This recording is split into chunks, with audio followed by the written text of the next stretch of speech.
Lads, stop putting your fibs in the wrong areas. Now, I see a lot of different traders that are trading with fibs, but they're pulling them from areas that are causing them to go through some unnecessary drawdowns, or even worse, getting stopped out early. So in this example, you can see that we've got price that is actually heading in a downtrend. You can see that we've hit an area of support, and this support has actually caused a break in internal structure. Now, a lot of traders, when they're seeing this, they're seeing smaller pivots within these particular legs, and they're looking to take their fibs from those particular areas. Now, that could look like something like this. Now, even though this is not a bad trade, the better way, in my opinion, of doing this is taking the fib from the origin of the move to the top of the impulse and getting in at the prior area of demand a little bit lower down in a 50 fib. And you can see this would be that particular trade. You go for the 1 to 2 risk to reward ratio, stop belief in the origin, and you would look for taking internal levels with inside this particular leg. Now, in this example right here on the charts,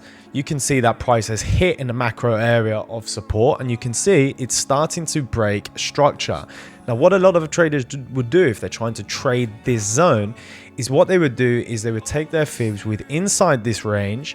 They would take it from the low to the high. They would get in on the 50 around about here after all of these wick rejections, and then price would actually take them underwater. They would cause them a lot of pressure before it actually pushes off. Now, what I think is a little bit of a better way of doing it is if you're taking your fib from the low of the origin of the move to the high, getting in at the 50, and the retest of the prior demand pre-break will give you a better entry, will also stop you from eating too much drawdown in the account before the move. So even though this is in hindsight, take this concept, back test it. It happens all the time on gold, and let me know how you get on.